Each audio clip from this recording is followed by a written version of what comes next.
Last क्या discuss किया था हमने? I guess we have completed with the discussion of magnetic field due to solenoid, right? Magnetic field due to solenoid हमने complete किया था last.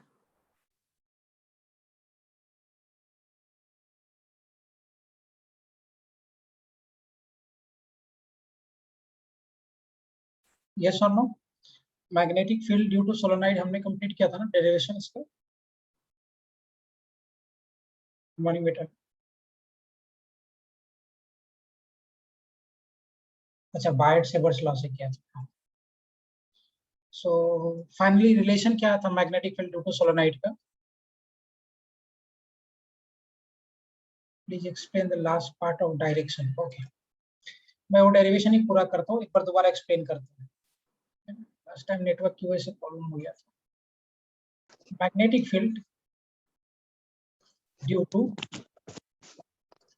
Solenoid, दोनों method से प्रूफ कर देता हूँ, by using Biot Savart's law and by using Ampere circuit law. Magnetic field due to solenoid. Imagine करो कि ऐसे मैग्नेटिक फील्ड है, सॉरी ऐसे आपका सोलेनॉइड है. So like this we are having solenoid. यहाँ से करंट इंटर किया एंड करंट ऐसे गया. अब आप खुद इमेजिन करिए, अगर आप करंट का डायरेक्शन देखो तो करंट ऐसे जा रहा है नीचे की तरफ. अगर करंट ऐसे जा रहा है इसका मतलब मैग्नेटिक फील्ड लाइंस यहाँ से बाहर की तरफ रहेगी. See current is going like this. अगर आप ये लूप को देखो, ये वाले लूप को देखो, so इस लूप में करंट ऐसे जा रहा है. so अगर current is going like this मतलब यहाँ से मैग्नेटिक फील्ड लाइंस बाहर जाएगा. अब अगर यहाँ से मैग्नेटिक फील्ड लाइंस बाहर जाएगा बेटा तो ये कैसा बिहेव करेगा? Magnetic field lines will go away from this. अब अगर मैग्नेटिक फील्ड लाइंस यहाँ से बाहर जाएगा तो ये कैसे बिहेव करेगा? नॉर्थ पोल की तरह कि साउथ पोल की तरह? स्मृति कैसे बिहेव करेगा? आप खुद सोच के बताना. अगर आप देखो तो करंट यहाँ से ऐसे आ रहा है और इस लूप में आप देखिए. सो अगर मैं ये साइड वाले लूप में देखूं तो साइड वाले लूप में current is going in this direction. अब अगर इस लूप में करंट इस डायरेक्शन में जा रहा है मतलब मैग्नेटिक फील्ड लाइंस यहाँ से बाहर की तरफ रहेंगी. अगर मैग्नेटिक फील्ड लाइंस यहाँ से बाहर की तरफ रहा तो ये कौन से पोल की तरह बिहेव करेगा? North pole. Super. This will behave like north pole. Excellent. अब मुझे एक बार ये लूप में आप देखो, फिर से ऐसे घुमा, ऐसे घुमा. अगर आप यहाँ पे देखो इस वाले साइड में, सो अगेन इस लूप में करंट इस डायरेक्शन में जा रहा था. अगर ऐसे जा रहा तो मैग्नेटिक फील्ड लाइंस यहाँ पे अंदर इंटर करेगा. अगर मैग्नेटिक फील्ड लाइंस यहाँ पे अंदर इंटर कर रहा है तो ये कैसा बिहेव करेगा? नॉर्थ पोल की तरह कि साउथ पोल की तरह? इस वाले सेक्शन में मैग्नेटिक फील्ड लाइंस वापस आ रहा है, सो वापस आएगा तो कैसा बिहेव करेगा? South pole. सो डिपेंड करता है कि करंट किस डायरेक्शन में है. तो यहाँ से मैग्नेटिक फील्ड लाइंस निकला, ऐसे गया और इसके अंदर से मैग्नेटिक फील्ड लाइंस वापस इधर आया. सो मैग्नेटिक फील्ड लाइंस का जो डायरेक्शन है that will be decided by the direction of current flow. Current किस डायरेक्शन में फ्लो कर रहा है उस बात से magnetic field due to solenoid का डायरेक्शन डिसाइड होगा. अगर करंट का डायरेक्शन अगर आप चेंज कर दोगे तो मैग्नेटिक फील्ड चेंज हो जाएगा. लाइक करंट अगर ऐसे ना जाके, करंट अगर ऐसे जा रहा था लाइक दिस, मान लो ऐसे करंट आ रहा है, ऐसे करंट आ रहा है तो मैग्नेटिक फील्ड लाइंस यहाँ से इधर की तरफ जाएगा, तब ये नॉर्थ हो जाएगा और ये वाला पोल आपका साउथ हो जाएगा. मैग्नेटिक फील्ड लाइंस अंदर की तरफ आ रहा है ना. अगर मैग्नेटिक फील्ड लाइंस अंदर की तरफ आ रहा है तो ये आपका साउथ पोल की तरफ बिहेव करेगा और यहाँ से मैग्नेटिक फील्ड लाइंस बाहर जाएगा तो ये आपको नॉर्थ पोल की तरफ बिहेव करेगा. राइट. सो मैप सोलेनॉइड में कौन सा पॉइंट नॉर्थ पोल की तरफ बिहेव करेगा, कौन सा पॉइंट साउथ पोल की तरफ बिहेव करेगा, this will be decided by the direction of current flow. Simple. ये डिसाइड करेगा करंट फ्लो का डायरेक्शन. अगर आप करंट फ्लो का डायरेक्शन चेंज करोगे तो मैग्नेटिक फील्ड का पोलरिटी मतलब मैग्नेट का पोलरिटी भी चेंज हो जाएगा. पहले जो नॉर्थ था वो बाद में साउथ हो जाएगा, जो साउथ था वो बाद में नॉर्थ हो जाएगा. Is it clear? समझ में आया पॉइंट ये?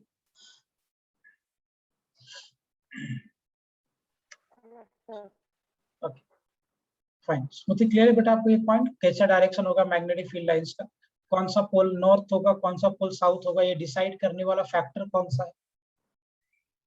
यस. राइट. अब देखिए इसका जो हम डेरिवेशन कर रहे थे मैं दोनों से फटाफट डिराइव कर देता हूँ. उसके बाद हम लोग आगे, आज का भी लेक्चर थोड़ा इंपॉर्टेंट हो. इसको जो हम डिराइव कर रहे थे, पहले मैं इसको बायट-सिमोंस लॉ से डिराइव करता हूँ। सो ऐसे डायग्राम बनाना गंदा लगेगा, so will plot the diagram like this. वही चीज है, सोलोनाइड ही है, और ऐसे आपका सोलोनाइड है। अभी इस वाले पॉइंट से करंट इंटर करके जा रहा है अंदर की तरफ स्क्रीन में। सो इस पॉइंट से करंट इंटर करके इनसाइड जा रहा है, और इस पॉइंट से करंट यहां से मूव करके बाहर आ रहा है। सो इस पॉइंट में यहां से current is going inside, from here the current is coming outside. अब इसकी वजह से मुझे मैग्नेटिक फील्ड चाहिए, and we want magnetic field. Let's say बेटा कि इस वाले पॉइंट पे मुझे मैग्नेटिक फील्ड चाहिए, पॉइंट पी, ठीक है। अब पॉइंट पी पे अगर आपको मैग्नेटिक फील्ड चाहिए सच दैट कि ये पॉइंट पी इस एंड से जो एंगल बना रहा है, ये एंगल मेरा θ1 है, और ये पॉइंट पी इस एंड से जो एंगल बना रहा है, ये एंगल मेरा θ2। We are taking angle from the same side है, ध्यान रखना, इसलिए दोनों को प्लस लेंगे क्योंकि हम सेम साइड से एंगल ले रहे हैं। सो ये सोलोनाइड था, इसमें करंट पास कर रहा है बेटा, let's say of I ampere. So current यहाँ से अंदर की तरफ जा रहा है, करंट यहाँ से बाहर की तरफ जा रहा है, और इस करंट कैरिंग सोलोनाइड की वजह से P पॉइंट पे मुझे मैग्नेटिक फील्ड चाहिए, such that point P is making an angle of θ1 from here and θ2 from here. अच्छा स्मृति, आप ही मुझे बताओगे, अगर ऐसे करंट का डायरेक्शन है तो इधर कौन सा पोल होगा, नॉर्थ पोल की साउथ पोल? सोच के बताना। अगर करंट फ्लो होने का ये डायरेक्शन है तो ये साइड में, इस वाले साइड में नॉर्थ पोल होगा कि साउथ पोल होगा?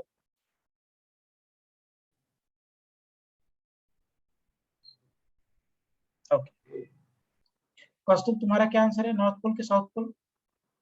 स्मृति north, Piyush north, okay good. Kaustubh north के साउथ क्या होगा अगर करंट ऐसे एंटर कर रहा है? Sir south pole. साउथ हो रहा है, ओके।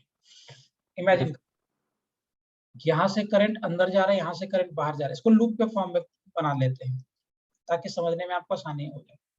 ये क्रॉस सेक्शन को देखते हैं, यहाँ से करंट अंदर जा रहा है, इंप्लाइज क्या यहाँ से करंट अंदर जाएगा और यहाँ वाले पॉइंट से करंट बाहर आ रहा है, so current will be coming out from here. क्या ऐसा करंट का डायरेक्शन, इसको दिखा रहा हूँ मैं इस वे में, बट एक्चुअली करंट का डायरेक्शन क्या इस तरीके का है? यस। टॉप पॉइंट पे करंट अंदर जा रहा है, बॉटम पॉइंट से करंट बाहर आ रहा है, so is it the current flow direction here? अब मुझे एक बात बताओ, अगर करंट फ्लो होने का ये डायरेक्शन है लाइक दिस, तो क्या मैग्नेटिक फील्ड लाइंस यहाँ से बाहर की तरफ जाएगा? क्या मैग्नेटिक फील्ड लाइन, अगर करंट फ्लो होने का ये डायरेक्शन है तो क्या मैग्नेटिक फील्ड लाइंस यहाँ से बाहर की तरफ जाएगा? अगर मैग्नेटिक फील्ड, इमेजिन करो मैग्नेटिक फील्ड लाइंस यहाँ से बाहर की तरफ जा रहा है। अब अगर मैग्नेटिक फील्ड लाइंस यहाँ से बाहर की तरफ जा रहा है तो ये कैसे बिहेव करेगा, नॉर्थ पोल की south pole? North. North pole. so, इधर का एंड आपका नॉर्थ पोल की तरफ बिहेव करेगा और इधर का एंड आपका साउथ पोल की तरफ, है ना? ये एंड जो आपका है वो साउथ पोल की तरफ बिहेव करेगा। एक मिनट, समझ में आया? समझा सभी को point direction? Magnetic field lines यहाँ से बाहर की तरफ जाएगा और यहाँ से फिर अंदर की तरफ आ जाएगा, हालांकि नजदीक में मैग्नेटिक फील्ड लाइंस 0 होता है। Is it clear everyone?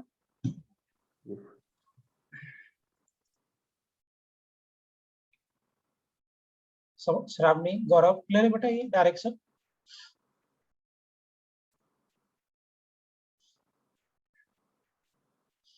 Clear है direction everyone? Yes sir. Okay, अब चलिए, अब क्या करते हैं इसको डिराइव करने के लिए, आप यहाँ से x डिस्टेंस आगे जाओ, और x डिस्टेंस आगे जाने के बाद आप dx थिकनेस का एक एलिमेंट काट लो। x डिस्टेंस आगे गए और x डिस्टेंस आगे जाने के बाद मैंने dx थिकनेस का एलिमेंट काट लिया, ये आपका रेडियस है r।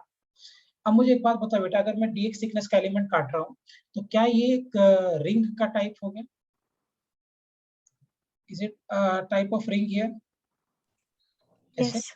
सच दैट ये रिंग बहुत छोटा है, इसे एकदम सा रिंग देखो, और ये जो रिंग है, इस रिंग का जो थिकनेस है, रिंग का थिकनेस बहुत छोटा सा लिया हमने, and that is what dx। और ये आपका पॉइंट P हो गया रिंग से, ये आपका पॉइंट P हो गया which is at the distance here x, और इसका सेंटर से ये जो रेडियस है this is given to us is what r। तो मुझे यहाँ मैग्नेटिक फील्ड चाहिए। अब मान लो हमने इमेजिन किया है कि इसमें नंबर ऑफ टर्न्स n है, n is my number of turn पर यूनिट लेंथ। यहाँ पे आप स्मॉल n को क्या डिनोट कर रहे हो, नंबर ऑफ टर्न पर यूनिट लेंथ। अब मुझे आप खुद से बताइए, अगर ये नंबर ऑफ टर्न पर यूनिट लेंथ है तो इस वाले dx लेंथ में कितना टर्न्स हो जाएगा, will it be equal to n into dx turn.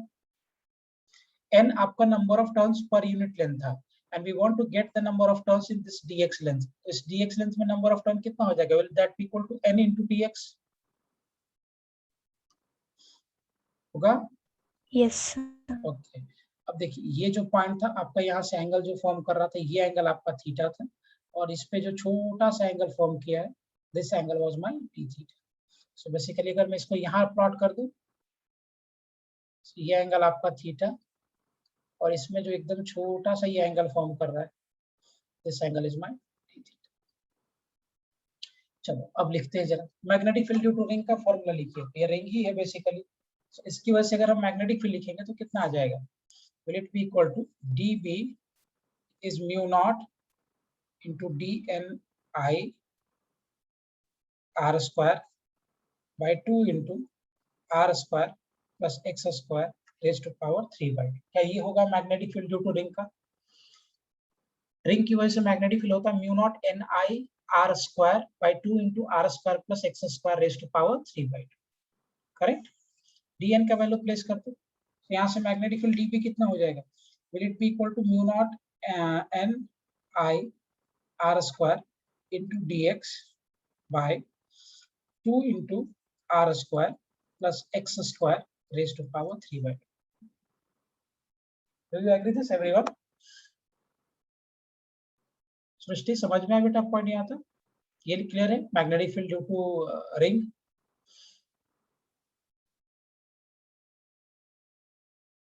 Clear है सबको पॉइंट, किसी को डाउट इसमें?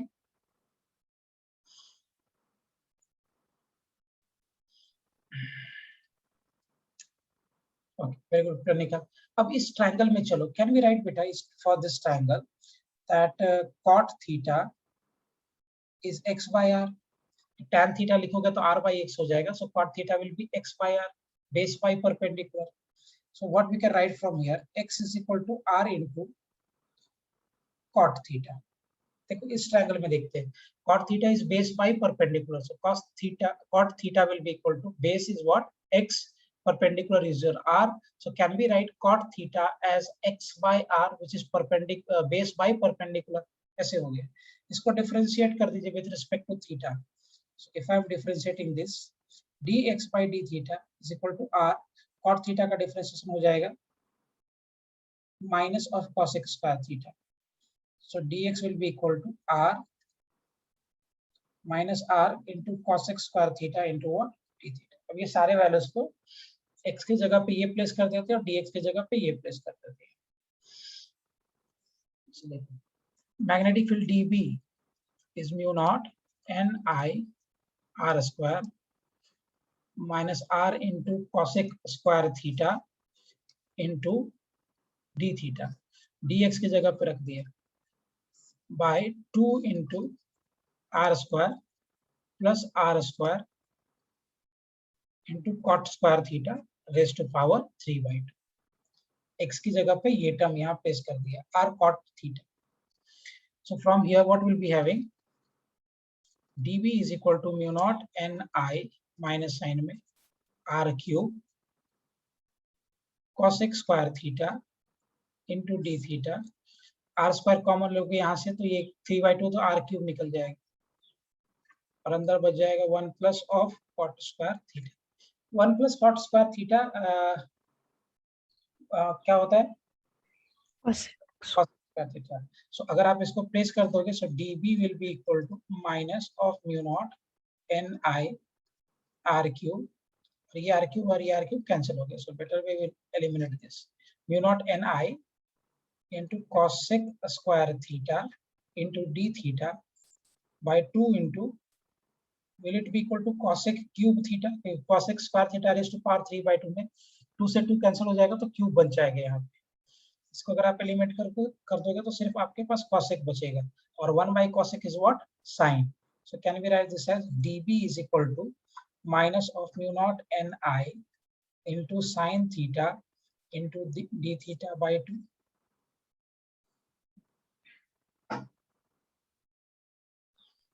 Yes. ओके, अब देखिए, सो इंटीग्रेट करेंगे, integration of dB is equal to minus of mu naught ni by 2 integration of sin theta into d theta. बोलिए limit, will it be from theta को लिमिट कहाँ से कहाँ होगा? थीटा 1 से लेकर थीटा 2 ना लिमिट? Yes, sir. हाँ, थीटा 1 से लेकर थीटा 2 फ्रॉम 0 से लेकर b. dB का इंटीग्रेशन हो जाएगा बेटा b from 0 to b is minus of mu naught ni by 2. इसका इंटीग्रेशन हो जाएगा cos थीटा, sin थीटा का इंटीग्रेशन होता है minus of cos theta from theta 1 से लेकर theta 2. So therefore b will be equal to mu naught ni by 2 bracket cos theta 2 minus of cos theta. This is the magnetic field due to solenoid. बताइए derivation clear है सबको? अच्छा limit नहीं समझा, okay. सी ये आपका theta था बेटा यहाँ से, तो इस थीटा का लोअर लिमिट कितना हो जाएगा सोलोनाइड के लिए यहाँ पे? थीटा 1, और ये थीटा का अपर लिमिट क्या हो जाएगा? Theta 2. This is your theta, तो इस थीटा का लोअर हो जाएगा थीटा 1, थीटा का अपर हो जाएगा थीटा 2. व्हाट द पॉइंट प्लेनिका, समझ में आया?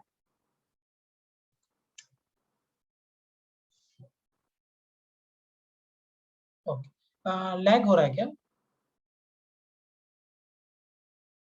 लैग हो रहा है सभी का? अरे रे, पता नहीं क्या चल रहा है, कल से लैग ही हो रहा है. नेटवर्क तो सही है. अच्छा ठीक है, लिख लीजिए फिर आगे बात करते हैं.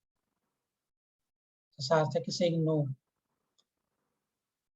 और कोई बताओ, कौस्तुभ, बाकी लोग भी बताओ, मुझे लैग हो रहा है कि बेटा सबको? गौरव लैग हो रहा है?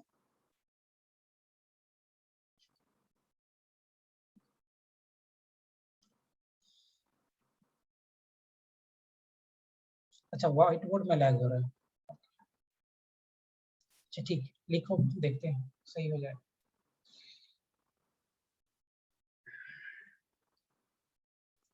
Kanad is saying no. So voice is clear, but when you write, it's lag around 2 to 3 seconds. Okay. ठीक है. डन. ये समझ में आया डेरिवेशन कैसे किया हमने सोलोनाइड का magnetic field by using Biot Savart's law.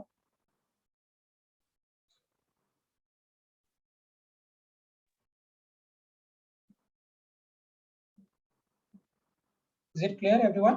समझ में आ गया पॉइंट ये? Yes, sir.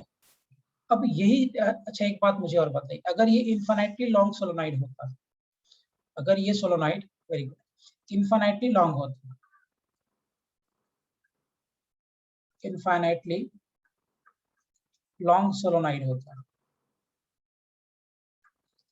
उस केस में थीटा 1 कितना हो जाता? Will that be equal to 0 degree?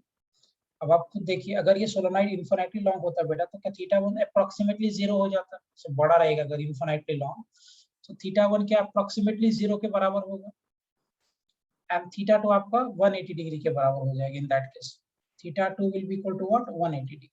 So अगर आप प्लेस कर दोगे तो मैग्नेटिक फील्ड आपको क्या मिलेगा? Mu naught ni by 2 into cos of 180 degree minus cos of cos 180 is -1, cos 0 is 1, 1 minus ये अगर ऐड कर दोगे तो -2 आ जाएगा.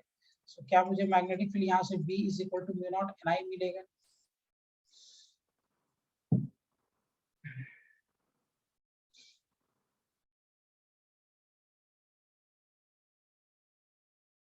म्यू नॉट ni मिलेगा. Minus sign is just indicating the direction, so therefore no problem with the direction.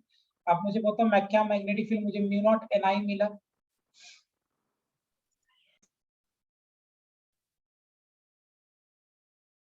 Yes. Okay. अब एक चीज और देखिए, ये तो अपने सेंटर पे कहीं निकाला है इस वाले पॉइंट पे, ग्रेट। अब मुझे एक बात बताओ, अगर मैं मैग्नेटिक फील्ड यहाँ कहीं निकालूं इस वाले पॉइंट पे, एंड पे, और ये इन्फिनिटली लॉन्ग है, सो अगर मैं एंड पॉइंट पे निकालूं, so what will be θ2 in this case here at the end of solenoid? Sir, 90. At the end of infinitely long solenoid, infinitely long solenoid. So एक क्या ये आपका θ2 अगर मैं इधर निकालूं तो क्या θ2 90 डिग्री के बराबर होगा? अगर मैं इस वाले पॉइंट पे यहाँ कहीं निकाल दूं, θ2 कितना हो जाएगा? Will that be equal to 90 degree? Yes और नो? θ2 90 होगा बेटा? अगर मैं ये पॉइंट को यहाँ शिफ्ट कर दूं, यहाँ पे लेके आ जाओ, तो क्या ये एंगल जो आपका θ2 है, will that be equal to 90 degree? अगर पॉइंट यहाँ है, क्या ये θ2 आपका 90 हो जाएगा? और θ1 कितना होगा इस केस में? If this solenoid is infinitely long, तो θ1 कितना होगा? 0. 0. Super. So θ1 will be equal to what? 0. अगर हम प्लेस कर दें मैग्नेटिक फील्ड में, so mu naught n I by 2, ध्यान रखना n is number of turn per unit length, cos of 90 degree minus cos 90 is 0, cos 0 is 1, तो क्या यहाँ से मैग्नेटिक फील्ड जो आपको मिला mu naught n I by 2, minus इस डायरेक्शन इंडिकेट कर रहा है. Am I having this magnetic field mu naught n I by 2? अब मुझे एक बात बताओ, क्या सेंटर पे जो मैग्नेटिक फील्ड था उसके कंपैरिजन में सोलेनॉइड के एंड पॉइंट पे जो मैग्नेटिक फील्ड होगा, क्या उससे हाफ हो जाएगा? सेंटर पे magnetic field infinitely long solenoid के लिए सेंटर पे मैग्नेटिक फील्ड कितना था? Was that equal to mu naught n I, the magnetic field at the centre of solenoid? और जो मैग्नेटिक फील्ड आपके सोलेनॉइड के सेंटर पे था, क्या उसके रिस्पेक्ट में एंड पॉइंट पे जो मैग्नेटिक फील्ड है वो इसका हाफ है? Yes. अब ऐसा क्यों हो रहा है? कोई एक्सप्लेन कर सकता है मुझे, why is it happening?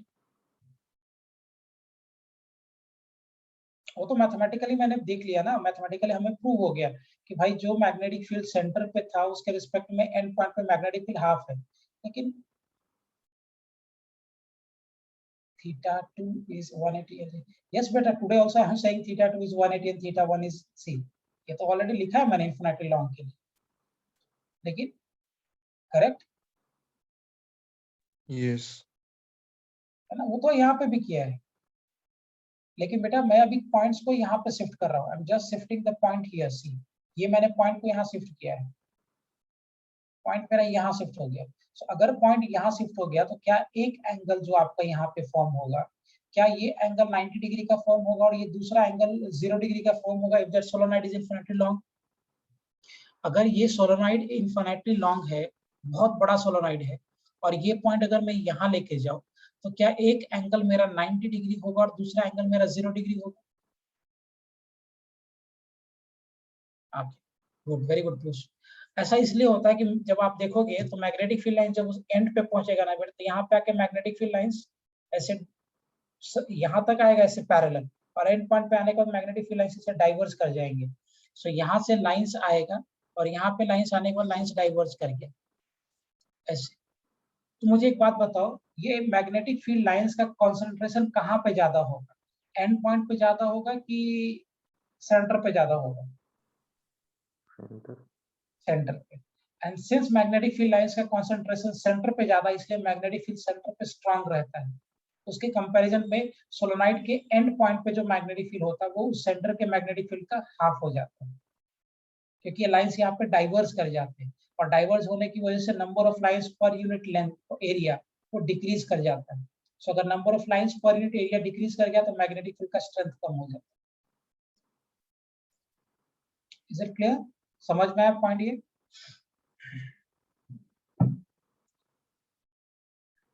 Kaustubh clear है बेटा यहाँ तक पॉइंट समझा? Yes. ओके. अब इसी चीज को same thing we are doing it by ampere circuit law. Ampere circuital law. इसी कॉन्सेप्ट को हम एम्पियर सर्किट लॉ से करते हैं। Same thing. स्क्रीन लैग हो रहा है, सबका लैग हो रहा है क्या स्क्रीन? Yes sir. लैग होने लगा। आई गेस जूम में ही प्रॉब्लम है। कल सेंटर पे भी लेक्चर में लैग हो रहा था ना शायद। Yes sir. पता शायद जूम में ही कुछ प्रॉब्लम है। नेट सही है। अच्छा ठीक है।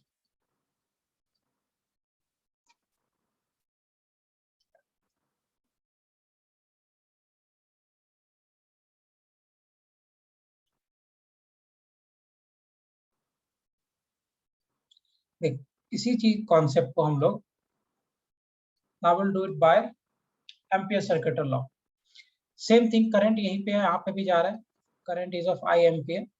अब देखो इसमें आप कैसे एलिमेंट लोगे।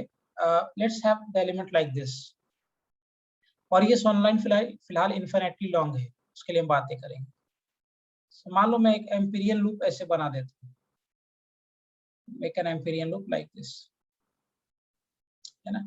करंट I एम्पियर का पास कर रहा है। Let me have this A B C D ऐसे पॉइंट्स है। एम्पियर सर्किट लॉ क्या कहता है बेटा? What does it says? That cyclic integral of B vector dot DL vector is equal to mu naught into the net current inside what? Amperian loop. ये कहता है ना ampere circuit law, cyclic integral of B vector dot DL vector is equal to mu naught times the net current which is inside the Amperian loop. Is it Ampere circuit law? Yes. Okay. अब देख, ये आप number of turns पर unit length को आप L ले लो। Let me have this length as L, ये मेरा स्क्वायर है,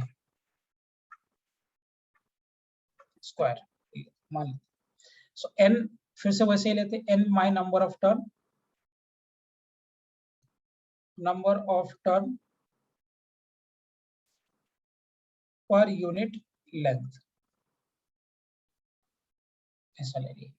अब देखो एम्पियर सर्किट लॉ यूज करो अभी, तो सभी साइक्लिक इंटीग्रल है, सब पे जाना पड़ेगा। Can we say that B vector dot DL vector from A to B plus B vector dot DL vector from B to C। देखो साइकिल में चल रहा है, A से B है, B से C है। Now again will come, so B vector dot DL vector from C to D plus B vector dot DL vector from D to A is equal to what? Mu naught into I.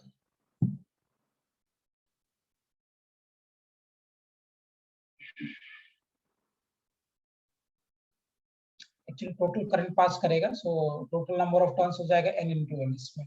So mu naught into, एक loop से current I जा रहा है, so total current कितना जाएगा अंदर? mu naught N into L into I. This will be the total current inside this loop.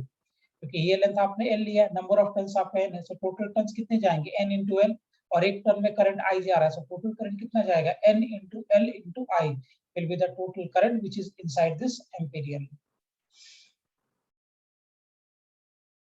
Is it clear? Yes. अब मुझे एक बात बताइए, जस्ट एनालाइज करके मुझे बताइए, अगर मैं यहां से सोचूं, if we think from here, तो मैग्नेटिक फील्ड लाइंस इधर की तरफ जा रहे हैं और डीएल वेक्टर आपका इधर की तरफ है। सो मैग्नेटिक फील्ड लाइंस इधर हो गया, डीएल वेक्टर इधर हो गया। So what is the angle between magnetic field lines and DL vector here? 90। अब खुद देखो, मैंने बताया था बायट-सेवर्ट्स लॉ में जो डीएल था और यहाँ पे जो डीएल है दोनों अलग अलग है। बायट-सेवर्ट्स लॉ में जो डीएल है वो करंट कैरिंग कंडक्टर का लेंथ है, और यहाँ पे जो डीएल है वो आप जो एम्पीरियन लूप बना रहे हो उसका वो लेंथ वेक्टर है। सो क्या यहाँ पे लेंथ वेक्टर इस डायरेक्शन में है और मैग्नेटिक फील्ड इस डायरेक्शन में है? So this is the direction of magnetic field and this is the direction of length vector.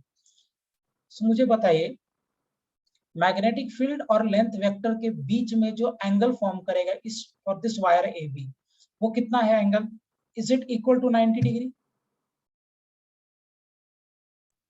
Yes.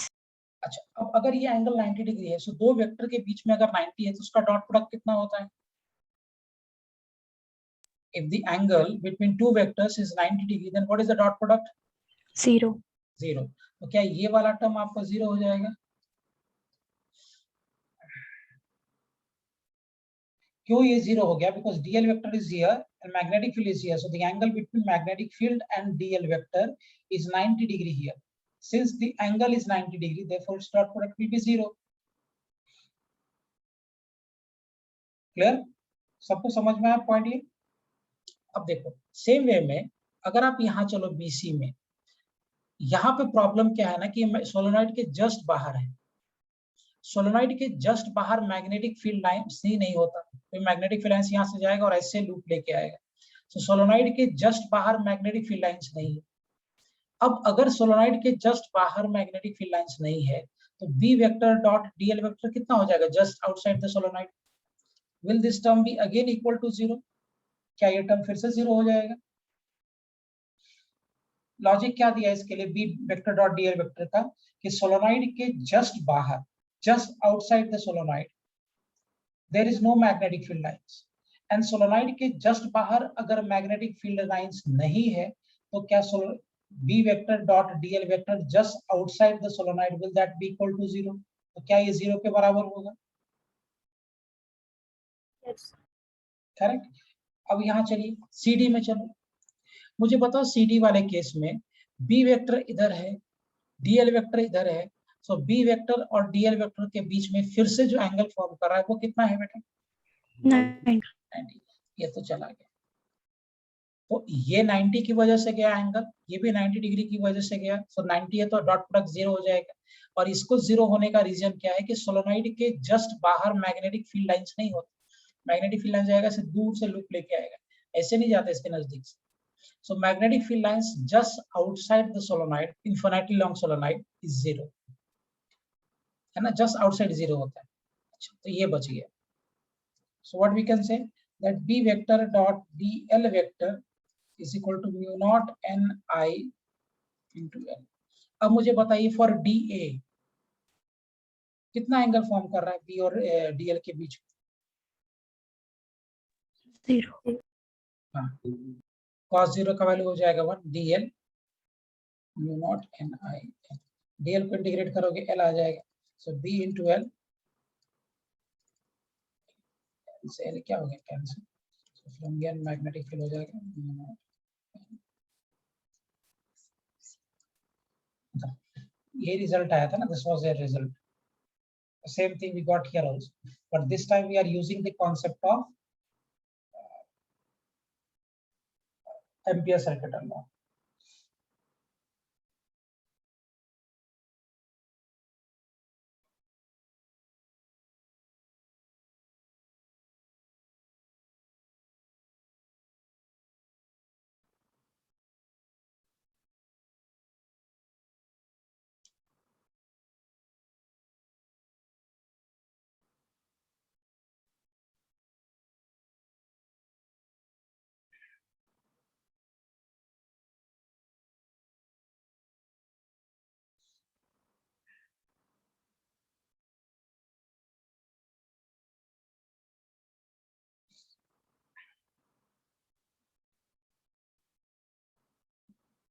Done बेटा, इज इट क्लियर?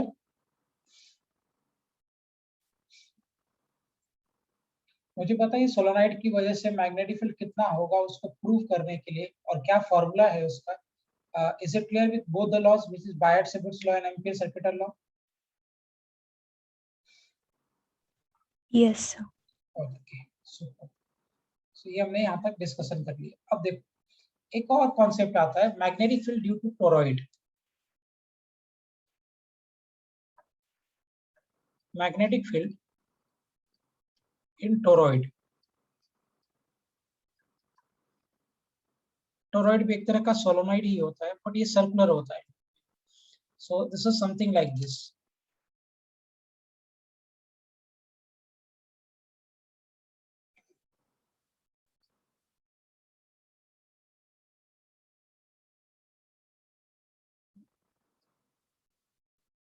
ये ऐसे कुछ होता है।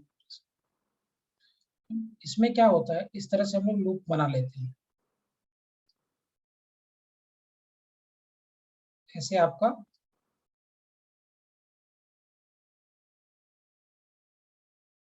yes better of course, otherwise you have to take down the integration. ये आपने पढ़ा था ना कूलम्स लॉ में, the same thing is here also.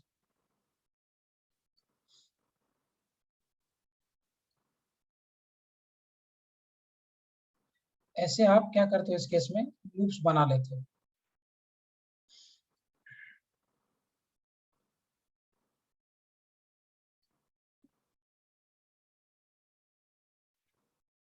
ऐसे हमारा लूप्स होता है फॉर्म टोरॉइड के केस।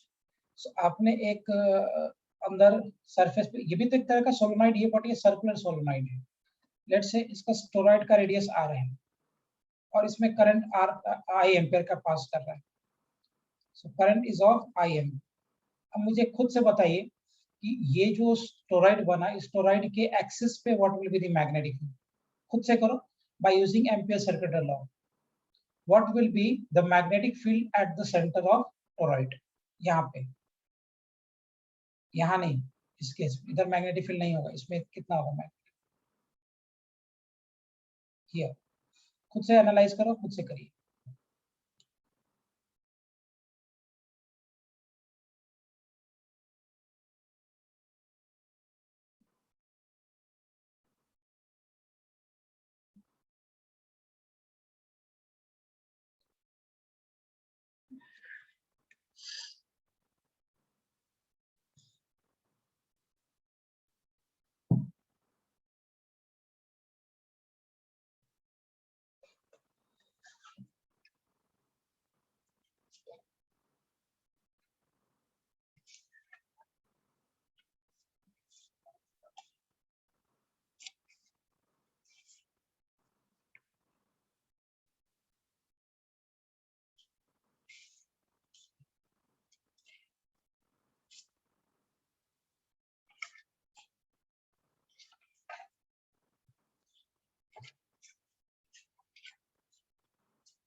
चलो करें इसको प्रूफ।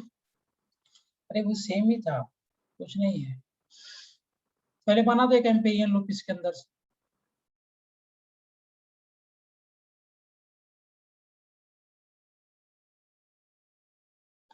अगर मैं एम्पेरियन लूप ऐसे इसके अंदर प्लॉट कर लेता हूँ,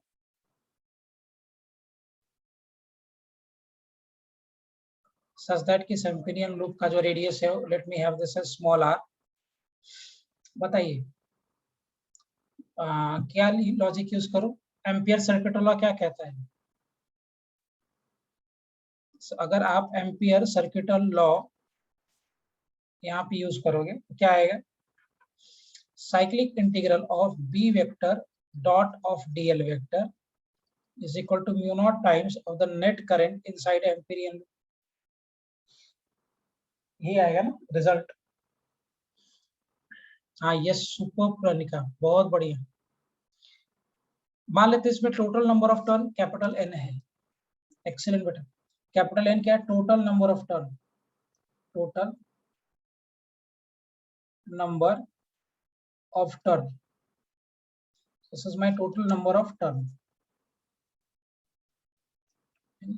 सो अब अगर आप इसको इंटीग्रेट करोगे, so what will be having, B और डीएल के बीच में of course angle, DL vector और बी वेक्टर के बीच में एंगल 0 डिग्री होगा इस केस, क्योंकि एम्पीरियन लूप भी ऐसे जा रहा है और मैग्नेटिक फील्ड भी ऐसे ही है, तो दोनों के बीच का एंगल 0 डिग्री होगा।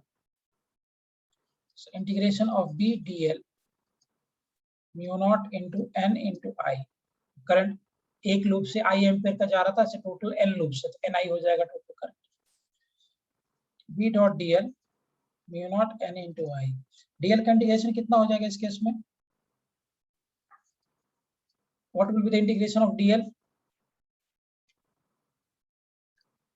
will that be equal to 2 pi r? Length Yes. 2 pi r होगा ना. 2 pi r is equal to what? Mu naught n into I. So B is equal to mu naught n into I by 2 pi r. अच्छा, इसको अगर मैं थोड़ा arrange करके लिखूं, तो रिलेशन आ गया यहाँ. अगर मैं थोड़ा इसको अरेंज करके लिखूं, mu naught n by 2 pi r n by 2 pi r into I. So what is this n by 2 pi r? Is it number of turns per unit length? Yes. इसकी जगह पे आप small n भी चाहो तो लिख सकते हैं. So B is equal to mu naught. Same formula which was for the solenoid, exactly same formula toroid के लिए भी. और होगा भी भाई कि toroid भी एक तरह का solenoid ही है, कुछ अलग थोड़ी है. So toroid भी एक तरह का solenoid है. So the same formula will be there for toroid also. B is equal to mu naught in I.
Am I clear बेटा? समझ में आया पॉइंट यहाँ तक?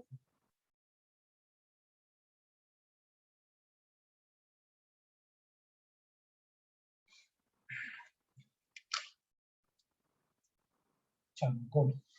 सबको क्लैरिटी. अब मुझे एक बात बताइए, मैग्नेटिक फील्ड में क्या क्या देखना है आपको? Magnetic field due to ring, line charge, cylinder, solenoid, toroid.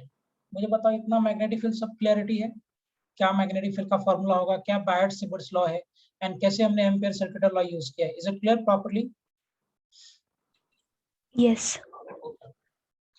अब बात करते हैं moving charge in magnetic field. JW advance यहीं से क्वेश्चन बनाता है जनरली. देखिए, मूविंग चार्ज नीट में बहुत सिंपल आएगा इन मैग्नेटिक फील्ड.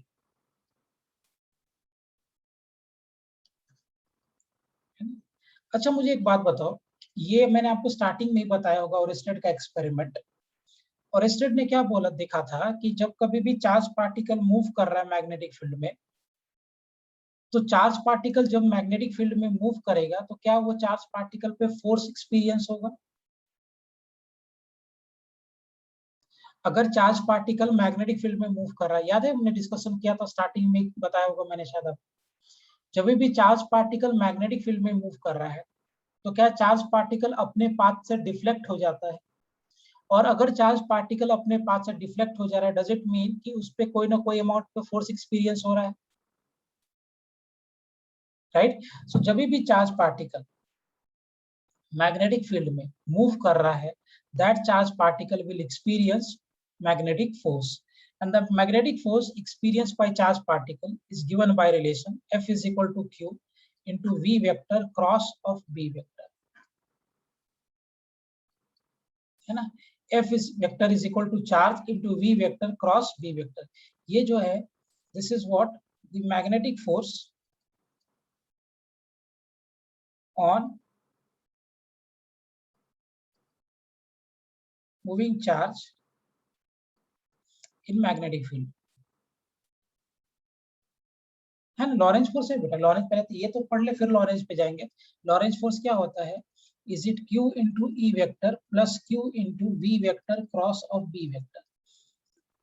तो Lorentz force basically charge particle पे इलेक्ट्रिक फील्ड अगर रहेगा तो वो भी फोर्स लगाएगा, तो ये आपका इलेक्ट्रिक फील्ड फोर्स हो जाएगा, ये आपका मैग्नेटिक फोर्स हो जाएगा, और इन दोनों के फोर्स के कॉम्बिनेशन से आपको नेट फोर्स मिलेगा वेक्टर में, और इसी को हम लोग लॉरेंज फोर्स बोलते हैं. तो पहले ये तो पढ़ ले, फिर लॉरेंस पे आएंगे। Is it okay? अब देखो, ये जो आपका फोर्स लगा, this force vector is equal to charge into v vector cross b vector, where v is the velocity with which that charge is moving, b is the magnetic field inside which it is moving. So ये जो formula है, this is the magnetic force on moving charge in magnetic, है ना? So कोई भी moving charge magnetic field में अगर move करेगा, so उस चार्ज पार्टिकल पे जो मैग्नेटिक फोर्स लगेगा, that magnetic force will be given by charge into v vector cross of b vector. This formula has came from the analysis and experiment. तो इसका mathematical proof हमें नहीं है। Charge vector जो charge particle अगर magnetic field में move किया, that charge particle will experience force which is equal to charge into velocity vector cross magnetic field vector. Is it clear बेटा? अब मुझे एक बात बताओ, क्या ये force vector, since it's a cross product, ये फोर्स वेक्टर क्या परपेंडिकुलर होगा वेलोसिटी वेक्टर? Yes. ओके, क्योंकि क्रॉस प्रोडक्ट करने के बाद जो आपको रिजल्ट मिलता है, that result is perpendicular. So can we say that force vector is perpendicular to magnetic field vector?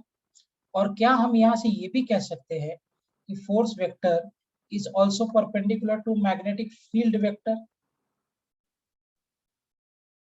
क्योंकि इन दोनों का क्रॉस प्रोडक्ट है ये। Can we say this? Yes, sir. अच्छा, अब मुझे एक बात बताओ, अगर ये फोर्स वेक्टर वेलोसिटी वेक्टर के परपेंडिकुलर है, तो क्या ये फोर्स कब मैग्नेटिक फोर्स कभी भी चार्ज पार्टिकल पे वर्क डन कर सकता है क्या? No, sir. नहीं कर सकता। अब अगर ये फोर्स चार्ज पार्टिकल पे वर्क डन नहीं कर सकता, तो क्या ये फोर्स कभी भी चार्ज पार्टिकल के स्पीड को चेंज कर सकता है क्या? No, sir. I am saying speed, ध्यान रखना। सो speed cannot be changed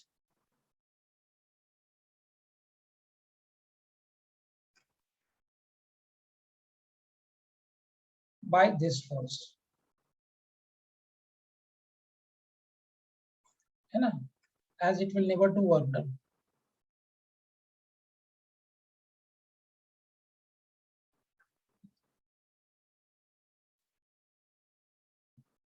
okay, ये कभी भी वर्क डन नहीं करेगा। अच्छा मुझे बात बताइए, ये जो फोर्स, एक बात तो समझ में आ गया कि ये जो मैग्नेटिक फोर्स है वो चार्ज पार्टिकल पे वर्क डन नहीं कर सकता। क्यों नहीं कर सकता भैया? तो सिंपल सी बात है, क्योंकि ये फोर्स वेलोसिटी वेक्टर के परपेंडिकुलर है, इसलिए वर्क डन नहीं कर सकता। अब क्या ये चार्ज पार्टिकल वेलोसिटी को चेंज कर सकता है? Yes, sir. क्योंकि ये फोर्स स्पीड को चेंज नहीं कर सकता, बट वेलोसिटी को चेंज कर सकता है। एक बात ये भी समझ में आ गया, this force can not change speed, but this force can change velocity. अच्छा, वेलोसिटी को चेंज करने का मतलब क्या है? कि उसके मैग्नीट्यूड को चेंज करेगा कि डायरेक्शन को चेंज करेगा? Direction. डायरेक्शन को चेंज करेगा। Is it clear? समझ में आ गया पॉइंट ये? सो the force which is being experienced by charge particle moving in magnetic field is q into v vector cross b vector. अब ये फोर्स जो है वो सिंस वेलोसिटी वेक्टर के परपेंडिकुलर है, इसलिए ये फोर्स वर्क डन कभी कर नहीं सकता। और अगर ये वर्क डन नहीं कर सकता, मतलब ये स्पीड को चेंज नहीं कर सकता। अब ये स्पीड को अगर चेंज नहीं कर सकता, लेकिन ये वेलोसिटी को चेंज करेगा, मतलब इस वेलोसिटी के डायरेक्शन को चेंज करेगा। ऑफ कोर्स मैग्नीट्यूड को चेंज नहीं कर सकता। इज इट फाइन बेटा? समझ में आया पॉइंट ये? समझ में आया पॉइंट ये everyone? Yes. Okay, very good, सार्थक स्मृति। अब देखिए, इसमें 3 केसेस है। पहला केस 1 ले, तुमसे बस सब पूछूंगा। केस 1, ये डायरेक्शन में मेरा मैग्नेटिक फील्ड है बी टेस्ला का, और इसी डायरेक्शन में चार्ज पार्टिकल भी एंटर किया। तो जिस डायरेक्शन में मैग्नेटिक फील्ड है उसी डायरेक्शन में चार्ज पार्टिकल भी एंटर किया। बताइए कितना फोर्स लगेगा? 0। क्यों? फोर्स कितना था? q into v vector cross of B vector, ये था ना फोर्स। अगर आप इसको मैग्नीट्यूड फॉर्म में लिखोगे, charge into velocity q into v into B, ये कितना हो जाएगा? F will be equal to QVB into what? Sin theta. अब ऑब्वियस सी बात है, theta is the angle here between velocity and magnetic field. So velocity और magnetic field दोनों same direction में, तो थीटा कितना हो जाएगा? 0. सो अगर आप प्लेस कर दोगे, F is equal to Q into V into B into sin of 0. Sin 0 is what बेटा? 0. So इसका मतलब होगा sin 0 0 मतलब फोर्स कितना लगेगा? इसका सिंपल सा मतलब क्या हो गया कि जब भी चार्ज पार्टिकल मैग्नेटिक फील्ड के डायरेक्शन में ही इंटर करे, जिस डायरेक्शन में मैग्नेटिक फील्ड है, अगर चार्ज पार्टिकल भी उसी डायरेक्शन में इंटर करे, such that the angle between them is 0 degree, in that case there will be no magnetic force which is acting on the charge particle. No magnetic force will act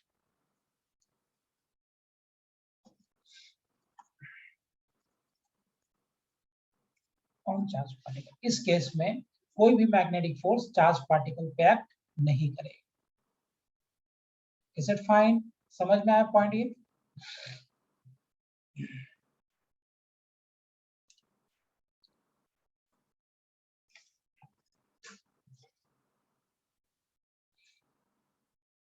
great. बाकी लोग को समझ में आए? कौस्तुभ clear? Mansi, रिबेक clear बेटा सबको point ये? Yes. Okay.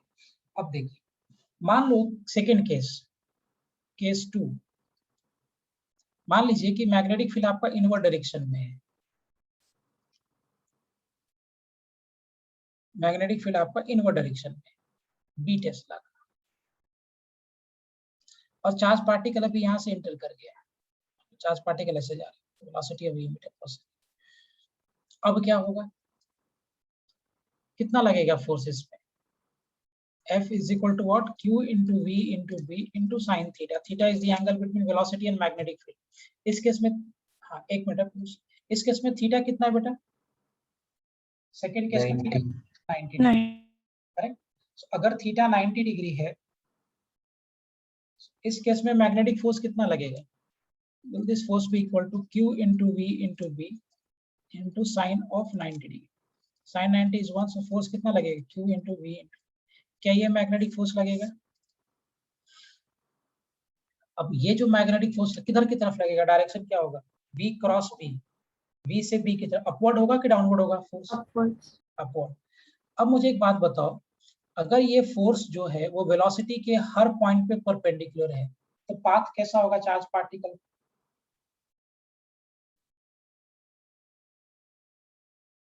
अगर ये फोर्स वेलोसिटी के साथ हर पॉइंट पे परपेंडिकुलर है, तो पाथ क्या होगा चार्ज पार्टिकल?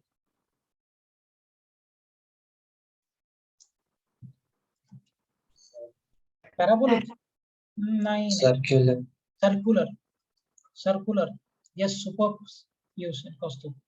ध्यान रखो बेटा, मैं रिपीट कर देता हूँ एक बार. पहले हमने डिस्कस किया है, जिस डायरेक्शन में वेलोसिटी है, अगर फोर्स उसी डायरेक्शन में लगे या उसके ऑपोजिट डायरेक्शन में लगे, पाथ आपका स्ट्रेट लाइन होता है. अगर सेम डायरेक्शन में तो एक्सेलरेट करेगा, ऑपोजिट में तो रिटार्ड करेगा.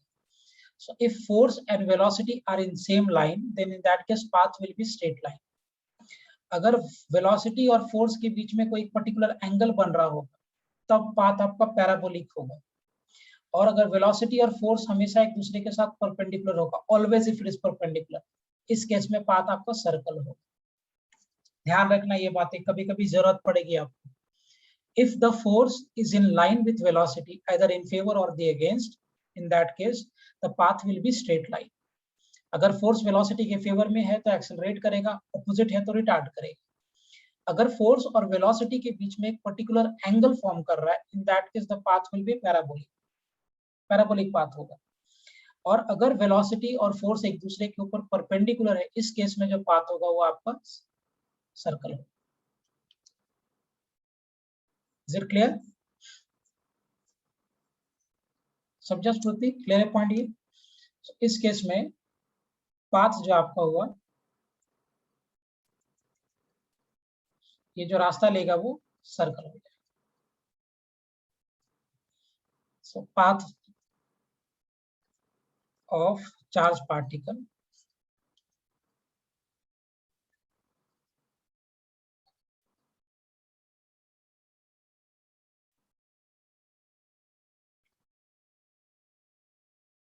will be circular. Is it clear बेटा? समझा ये पॉइंट यहाँ तक? Path of charge particle will be circular.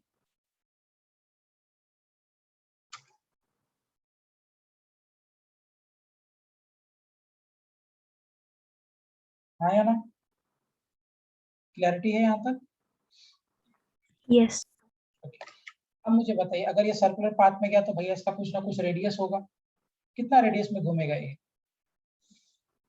उसके लिए कैसे करोगे?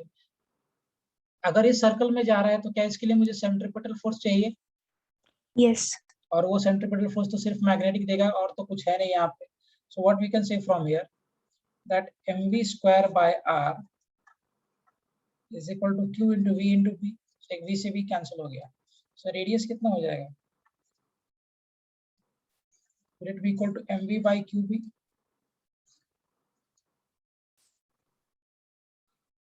Radius of circular, which is what? mv by qb.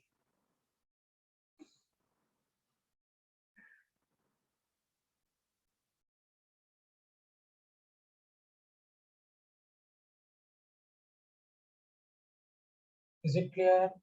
है ना, यही होगा ना इसका. ये जब सर्कुलर पाथ में जा रहा है, ये सर्कुलर पाथ का जो रेडियस होगा, that radius will be given by this mv by qb. Yes. अच्छा, अब ऐसे ये घूमता रहेगा. बताइए इसका फ्रीक्वेंसी कितना होगा? फ्रीक्वेंसी ऑफ दिस रोटेशन या टाइम पीरियड बता दो. So for that what you will be doing, same way में हम, मुझे पता है mv square by r is equal to q into v into b. क्या मैं v को एक कैंसिल कर देंगे? mv by r can be write v is equal to r omega. नहीं, फिर थोड़ा सा देखेंगे. क्या मैं v को r ओमेगा लिख सकता हूँ? अगर आप प्लेस कर दोगे m into r into omega by r is equal to q into v. ये r से r cancel. Now what is omega? 2 pi by t. 2 pi by T या 2 पाई इंटू फ्रीक्वेंसी. पहले फ्रीक्वेंसी लिख लेते हैं, बाद में उसका रिवर्स करते हैं. हाँ super. 2 pi into frequency m into omega था ना. So this will be m into 2 pi into frequency is equal to qb. सो फ्रीक्वेंसी कितना हो जाएगा बेटा? qb by 2 pi. क्या ये फ्रीक्वेंसी होगा? qb बाय 2 पाई है. और अगर आप इसका टाइम पीरियड निकालोगे sir, time period is what? 1 by frequency. So basically यहाँ से टाइम पीरियड आ जाए कितना? 2 पाई m बाय.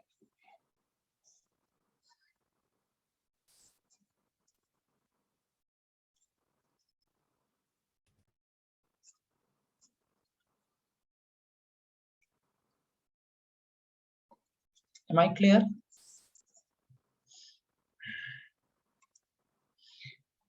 समझ में आया पॉइंट ये सभी को? Yes.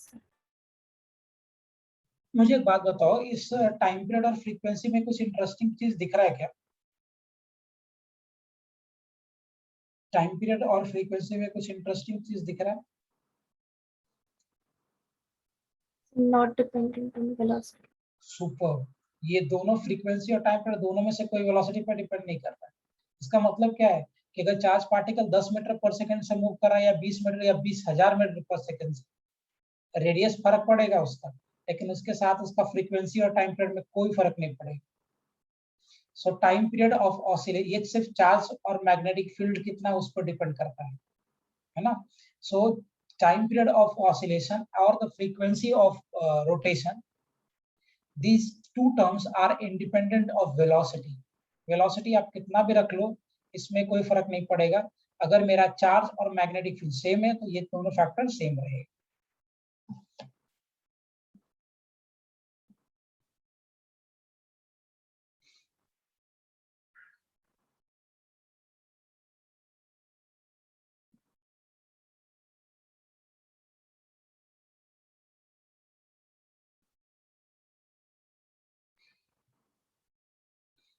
Am I clear? Yes. समझ में आया सभी को पॉइंट? ये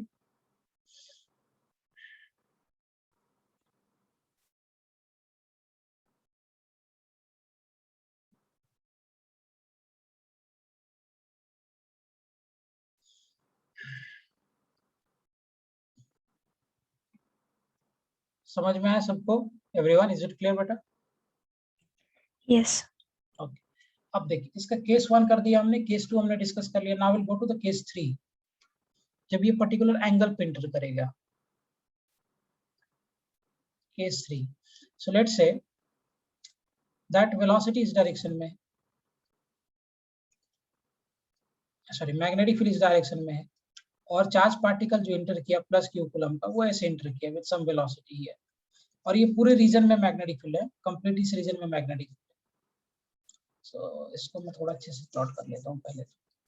सो magnetic field is in this region B tesla का, और चार्ज पार्टिकल इंटर किया like this, having velocity of v metre per second, such that कि ये इस तरह से थीटा एंगल फॉर्म किया। अब क्या होगा, अगर आप एनालाइज करो, सो v का कंपोनेंट तोड़ दो, सो v cos थीटा, और इस वेलोसिटी का कंपोनेंट अगर मैं इस डायरेक्शन में तोड़ूं तो कितना हो जाएगा, will it be equal to v sin theta, helical path. ये सुपर निकल, बहुत बढ़िया।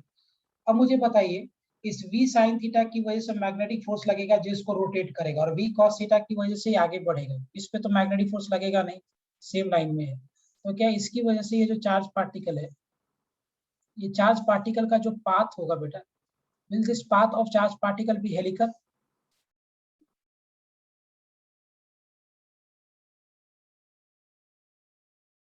क्या ये हेलिकल पाथ होगा चार्ज पार्टिकल का?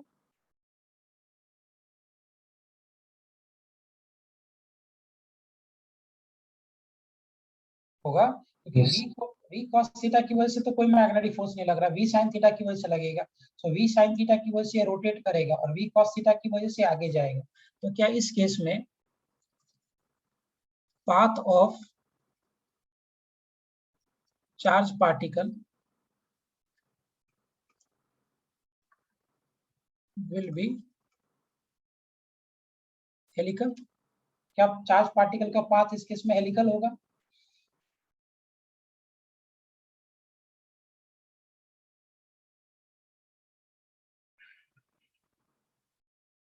होगा हेलिकल पाथ?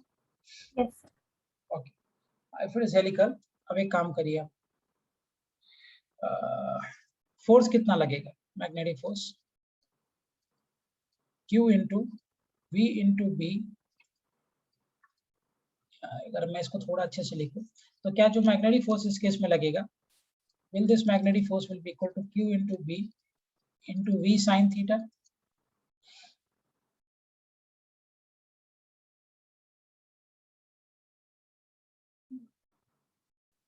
लगेगा मैग्नेटिक फोर्स? Yes. ओके, अब देखिए, सो रेडियस कितना होगा, फिर से वैसे ही करो, Q into B into V sin theta is equal to mv sin theta का square by r। so r कितना हो जाएगा, so mv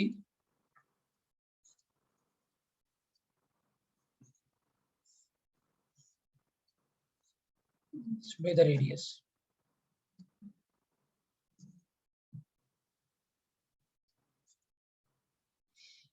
और रेडियस कितना हो जाएगा, mv sin theta by qb, this will be my radius।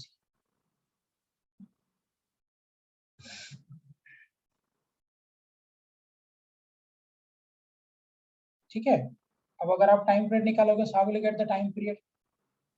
अभी तो घूम रहा है v sin theta की वजह से ना, so what we can write, mv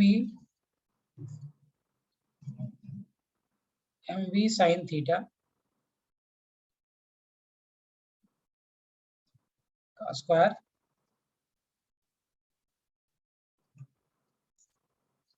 so v sin theta की जगह पे you can write r omega,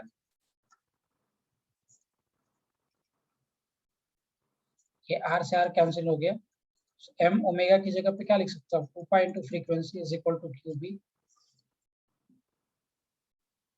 so frequency कितना हो जाएगा, QB बाय 2πm। सो टाइम पीरियड हो जाएगा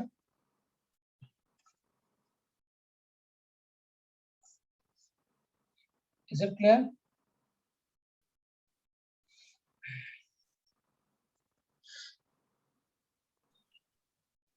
समझ में आ रहा है कैलकुलेशन ये? सर हाँ बेटा। सर हमने v sin थीटा को r ओमेगा प्लेस किया, राइट? हाँ, ओके सर। क्यों किया? Sir v sin theta is centripetal force में at correct correct correct correct correct. Is it clear? Properly समझ गया पॉइंट सबको? अब मुझे एक बात बताओ, ये यहाँ से ना एक हेलिकल पाथ से दूसरे हेलिकल पाथ के बीच का जो डिस्टेंस होता है इसको हम लोग पिच बोलते हैं। This is called pitch. Pitch is the distance between one helical path to the next helical path. अब बताइए इस केस में पिच कितना होगा?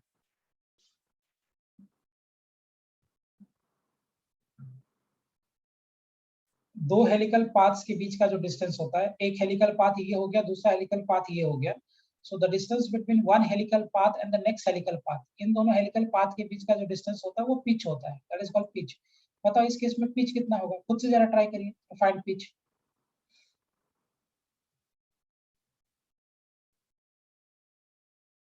हाँ, एक सेंटर सुपर फ्यूज, बढ़िया है। सॉरी, प्लनिका ने बोला, गुड बेटा। लिख लो, फॉर्मूला बना लो पिच का।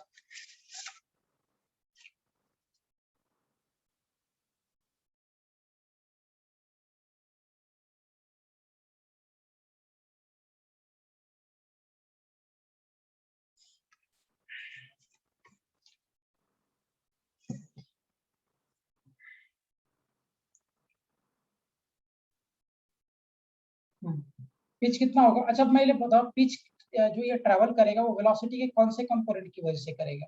साइन थीटा वाले कंपोनेंट की वजह से करेगा कि कॉस वाले कंपोनेंट की वजह से करेगा? cos। कॉस। इसमें क्या कह सकते हैं हम लोग? Can we say that pitch will be equal to v cos theta, और एक ही टाइम पीरियड में उतना जाता है, दो time period. So from here pitch कितना हो जाएगा? 2πm into v into cos theta.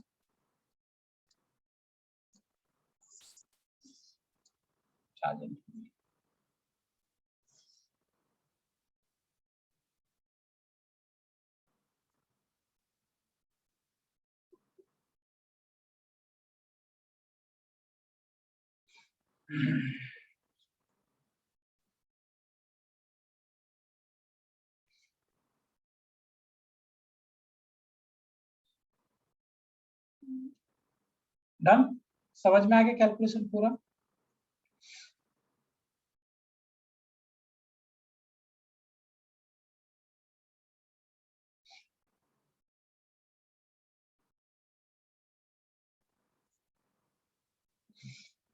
समझ गया कैलकुलेशन एवरीवन?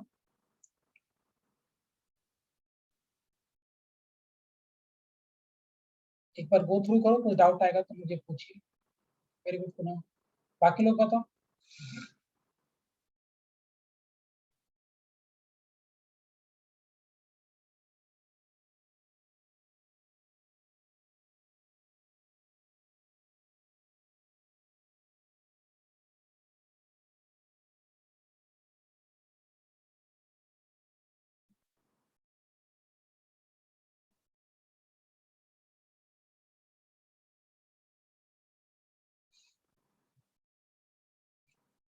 चलो आगे डिस्कस करें।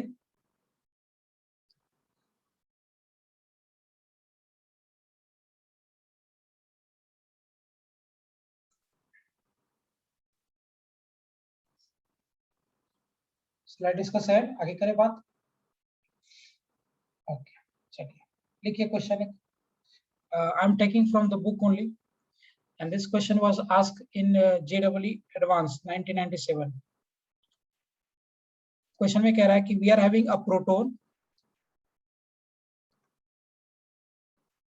और आपके पास एक ड्यूट्रॉन है and an alpha particle and an alpha particle। So a proton, a deuteron, and an alpha particle having same kinetic energy are moving in a circular trajectory.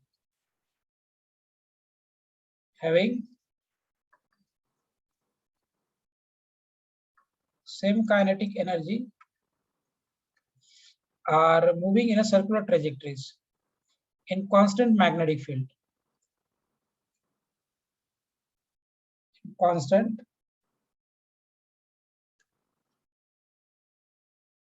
magnetic field.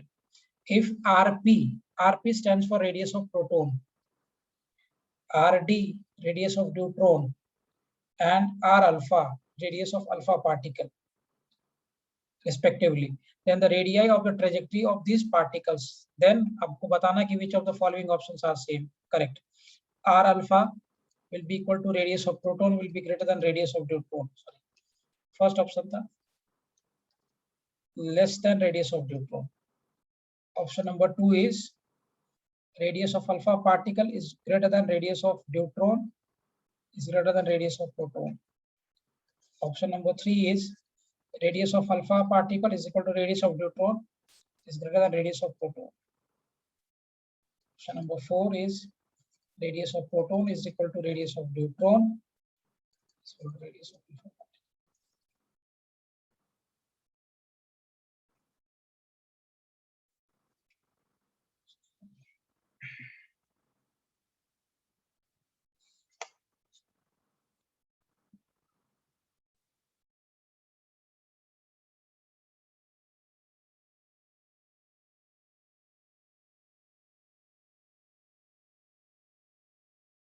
Second option नहीं, गलत है cost.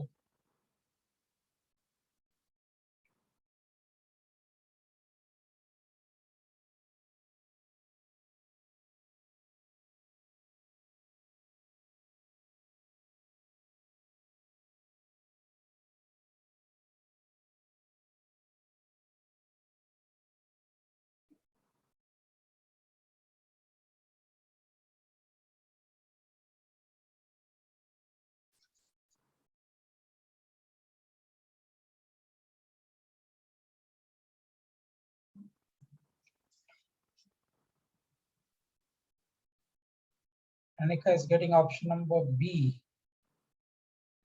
No, incorrect.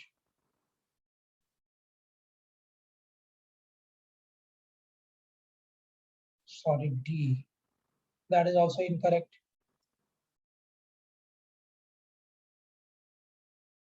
चलो करें discuss इसको. तीनों case में same क्या है, दे हैव गिवन की सेम काइनेटिक एनर्जी से जा रहा है. सो रेडियस का फॉर्मूला क्या होता है बेटा? What is the concept for radius?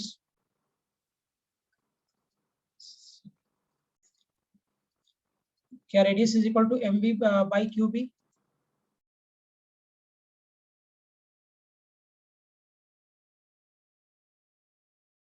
Yes correct. Option A is right. Kaustubh very good. Good Pranika. Radius कितना होता है? mv by qb. mv का मतलब हो गया ये मोमेंटम है. So p by m qb. अच्छा, क्या मैं मोमेंटम को can be write this as under root 2m into kinetic energy by charge into magnetic field? Can we write this? स्मृति पता बेटा, क्या मैं मोमेंटम को can we write momentum as under root 2m into kinetic energy? Yes, sir. अब तीनों ही case में whether it is alpha particle, deuteron और proton, तीनों ही केस में kinetic energy सेम है, 2 कांस्टेंट है, मैग्नेटिक फील्ड भी कांस्टेंट है. तो इसको हटा दो. इसका मतलब मुझे एक बात समझ में आ रहा है कि रेडियस ऑफ अल्फा पार्टिकल यानी रेडियस जो होगा, radius will be directly proportional to under root of kinetic energy by charge. Sorry, under root of mass by charge. kinetic energy तो कांस्टेंट था तीनों case. Under root of mass by charge. लिखते हैं जरा. Alpha particle का कितना हो जाएगा रेडियस? अल्फा पार्टिकल का मतलब क्या होगा? हीलियम न्यूक्लियाई ना, हीलियम का न्यूक्लियस ना. हीलियम के न्यूक्लियस के में कितना चार्ज होगा सेंटर पे? 2e. 2 चार्ज होगा, 2 प्रोटॉन्स होते हैं और 2 न्यूट्रॉन होता है, मतलब चार्ज 4 मास होगा. सो कैन वी से √4m/2, क्योंकि प्रोटॉन और न्यूट्रॉन का मास अप्रोक्सीमेटली सेम होता है, थोड़ा सा ज्यादा होता है प्रोटॉन न्यूट्रॉन का, बस वो, लेकिन अप्रोक्सीमेटली अगर आप कंपेयर करो तो प्रोटॉन और न्यूट्रॉन का मास सेम हो जाएगा। ड्यूट्रॉन का रेडियस कितना होगा? What will be the radius of deuteron? √4 को बाहर निकालोगे तो ये 2/2 कैंसिल हो जाएगा, सो ये √m। ड्यूट्रॉन का मास कितना होगा? 2 और चार्ज 1। ड्यूट्रॉन का मतलब होता है एक प्रोटॉन और एक neutron. So deuteron is a combination of 1 proton and 1 neutron, so 2m। तो इसका कितना हो जाएगा अल्टीमेटली? √2m, right. ये हो गया आपका ड्यूट्रॉन के लिए। अब देखिए प्रोटॉन का अगर आप निकालोगे, प्रोटॉन का तो एक ही मास होता है और एक ही चार्ज होगा, सो √m हो जाएगा। देखिए तो यहाँ से मुझे दिख रहा है कि अल्फा पार्टिकल का जो रेडियस है वही प्रोटॉन का रेडियस है। So radius of alpha particle is equal to the radius of proton. Radius of alpha particle is equal to radius of proton, or which is less than the radius of neutron. So the correct answer from this question is option number A. Am I clear?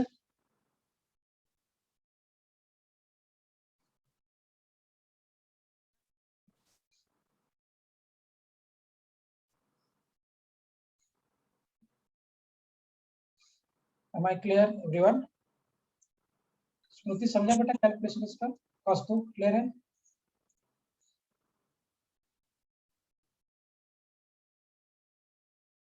Clear सबको? पूनम समझा बेटा calculation आपको ढंग से? Yes, sir. चलो एक और करिए। ये आया था और पहले 1988 का question. Two particles x and y, two particle x and y having equal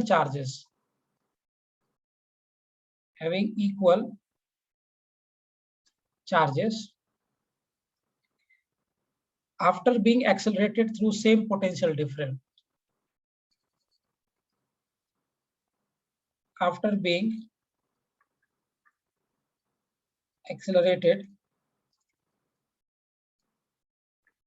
through same potential difference, enters a region of uniform magnetic field, enters a region of uniform magnetic field, and describes a circular path of radius r1 and r2. तो इसका radius दिया r1 और इसका radius है r2 respectively. The ratio of mass of x, find ratio of mass of x by mass of y. So option number A is r1 by r2 raised to power 1/2. Option number B is r2 by r1. Option number C is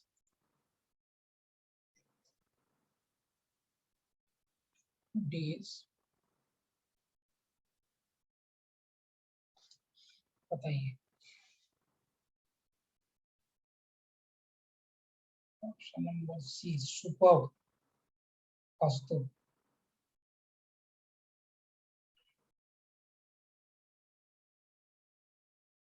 कैसे किया? क्या logic है उसके?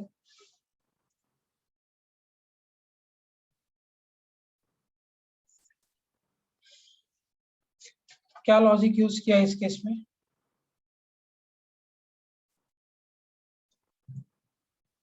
Sir पिछले problem में से radius would be directly.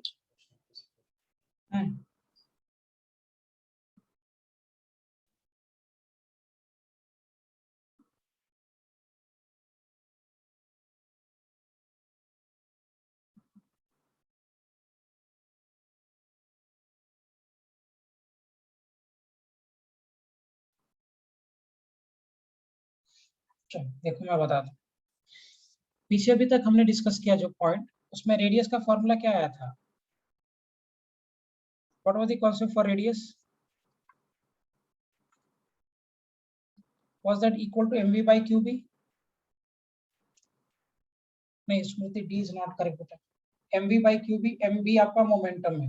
So can we write this as radius as, हाँ, c plane का राइट है बेटा. रेडियस को क्या लिख सकते हैं हम लोग? √2m into kinetic energy by charge into magnetic field. अब ये सवाल सिर्फ काइनेटिक एनर्जी पे आता है. अब काइनेटिक एनर्जी क्या होता है? वर्क डन है which is charge into potential difference. Equal charge है और इक्वल पोटेंशियल डिफरेंस से आपने इसको एक्सेलरेट किया. इसका मतलब है कि काइनेटिक एनर्जी भी तीनों केस में सेम हो जाएगा, राइट. सो अगर आप x के लिए लिखो, फॉर x इसका रेडियस r1 है, 2 into mass of x into kinetic energy q, और इक्वल चार्ज और इक्वल मैग्नेटिक फील्ड है. सो इसका काइनेटिक एनर्जी भी सेम ही होगा क्योंकि चार्ज भी सेम है और पोटेंशियल डिफरेंस भी सेम है. सो आपने सेम पोटेंशियल डिफरेंस के क्रॉस एक्सेलरेट किया है, तो देयरफॉर वर्क डन सेम हो जाएगा. और अगर वर्क डन सेम होगा तो काइनेटिक एनर्जी सेम होगा. In the same way for, अगर मैं y देखूं, for y, so radius r2 आ गया, √2 into my into kinetic energy same into charge into magnetic field. आपसे पूछा गया mx by my का, तो रेशियो ले लो. टेकिंग रेशियो, अगर आप रेशियो ले लोगे आपको क्या मिलेगा? √mx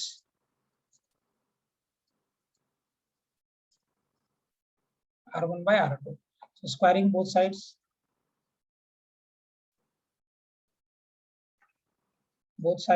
अगर आप स्क्वायर कर दोगे, so what will be having from here? mx by my is equal to r1 by r2 raised to power.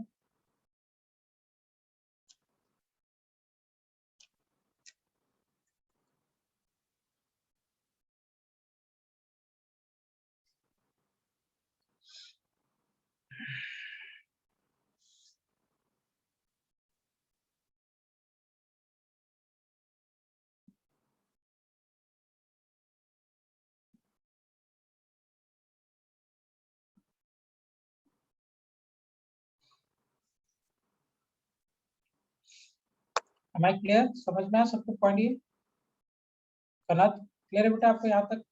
Srishti? Yes, sir. Okay, great. So good question by the way.